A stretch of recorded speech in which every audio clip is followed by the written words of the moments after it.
नमस्कार जी दोस्तों, कैसे हो दोस्तों। स्वागत है हमारे YouTube चैनल पर। दोस्तों आज अपन बात करने वाले, अगर किसी खिलाड़ी के ईगो के ऊपर बात आ जाती है तो फिर वो ये नहीं सोचता कि सामने कौन सी टीम है और कौन से बॉलर है, फिर चाहे वो नंबर 1 बॉलर क्यों नहीं और नंबर 1 टीम क्यों नहीं हो। क्योंकि अगर उसके ईगो की बात है तो वो टीम को जिताने की कोशिश करेगा, फिर उसके लिए उसको किसी भी हद तक जाना पड़े। वो अपने ईगो को पूरा करने के लिए मैच जिताएगा टीम को, और वो साबित कर देगा कि मेरे से बड़ा खिलाड़ी कोई नहीं है। अगर किसी खिलाड़ी के ईगो की बात आ जाती है तो फिर उससे बड़ा खिलाड़ी कोई नहीं, हो भी नहीं सकता है।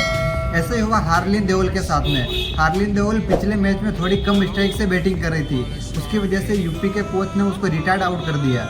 उसके बाद में हार्लिन काफ़ी ज़्यादा गुस्से में भी दिखी थी, और गुस्सा जायज़ भी होता है, क्योंकि किसी खिलाड़ी को अगर रिटायर्ड आउट कर दिया जाए तो उससे बड़ी शर्म की बात उसके लिए कुछ भी नहीं होती। क्योंकि रिटायर्ड आउट करने के लिए बहुत ही स्टेडियम के अंदर पब्लिक रहती है, और उस पब्लिक में उसको वापस ऐसे बुला दिया जाने से अच्छा तो वो यही सोचते कि मेरे को अगर मैच भी नहीं खिलाते तो अच्छा होता, इससे अच्छा तो मैं टॉप 11 में भी नहीं होती तो भी अच्छा होता। क्योंकि रिटायर्ड आउट करना दोस्तों बहुत ही बेशर्म की बात होती है। वो अच्छी स्ट्राइक भी खेल रही थी, 46 रन खेल रही थी 37 बॉलों में, कोई कम नहीं होता। 50 मारने के बाद में उसकी स्ट्राइक बढ़ती थी, लेकिन वो यूपी के कोच ने उसको बुला दिया था रिटायर्ड। और अगला ही मैच मुंबई के साथ में था, जिसमें हार्लिन ने 32 गेंदों के अंदर 50 मार ली थी, और 37 गेंदों में उसने 64 रन मारे थे। खुद के दम पे उसने अपना मैच जिताया था, यूपी को पहला मैच जिताया था। उसके बाद में यूपी एक भी मैच नहीं जीती थी।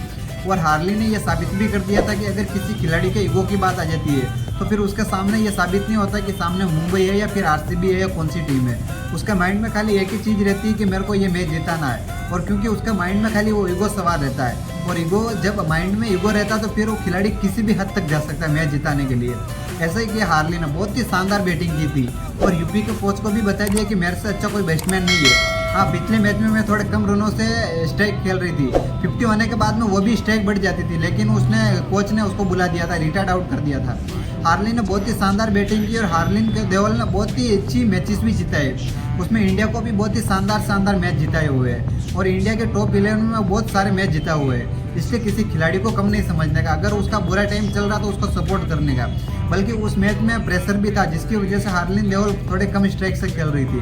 अगर 50 हो जाती तो उसके बाद में वो स्ट्राइक बढ़ा देती थी।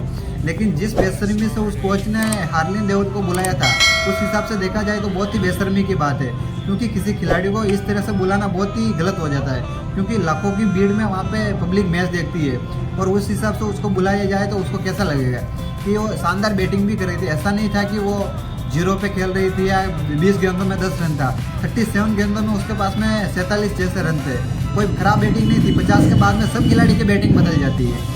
अगर ऐसा कभी किसी कोच ने ऐसा नहीं करना चाहिए, ये मेन चीज़ ये है। और दोस्तों अगर आपको क्रिकेट रिलेटिव कोई भी वीडियो देखना तो हमारे चैनल को सब्सक्राइब कर देना, ताकि हर रोज़ आपको क्रिकेट रिलेटिव वीडियो